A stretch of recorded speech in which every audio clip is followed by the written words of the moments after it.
शहनशाह आहे न असबाब जी रब खे परवाह आहे।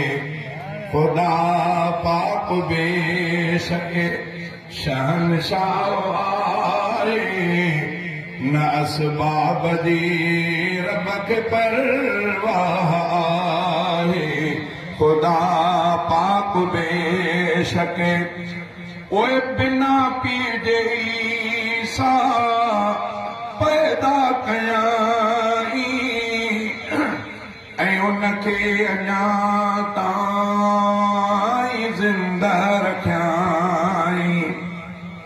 ओए बिना पीर जे ईसा पैदा कयाई ऐं उनखे अञा ताईं ज़िंदा रखियाई। ताक़त इहा रखंदो अल्लाह आहे न असबाब जी रब खे परवाह आहे। खुदा पाक बेशक शहनशाह आहे न असबाब जी रब खे परवाह आहे। खुदा पाक बेशक ओए बिना पुल जे मूसा कीअं पार थी वियो ऐं कारून दौलत सां गॾुगार थी वियो। थियो कंहिं न गुलज़ार आड़ा आहे न असबाब जी रब खे परवाह आहे। खुदा पाक बेशक शहनशाह आहे न असबाब जी रब खे परवाह आहे।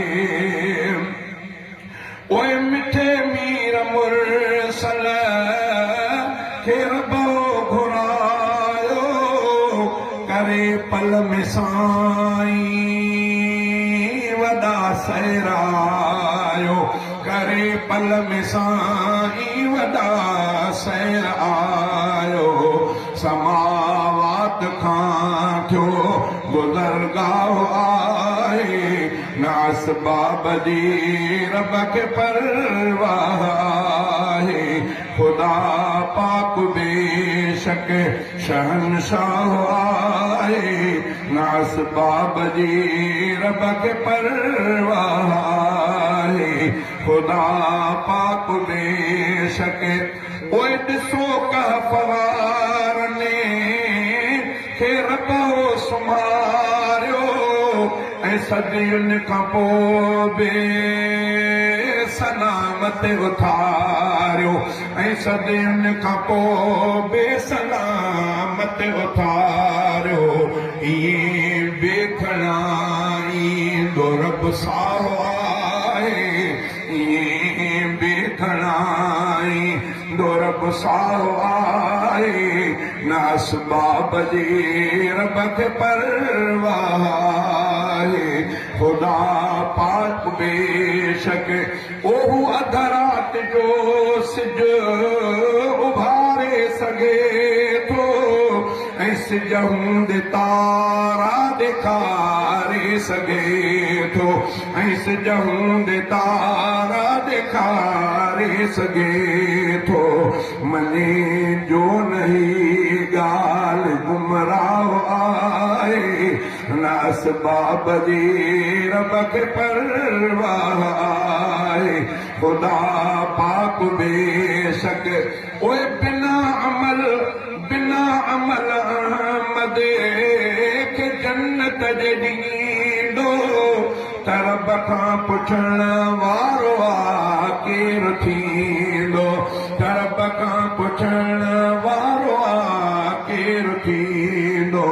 हर रहमत जो बेशक हू दरियाओ आहे न असबाब जी रब खे परवाह आहे। खुदा पाक बेशक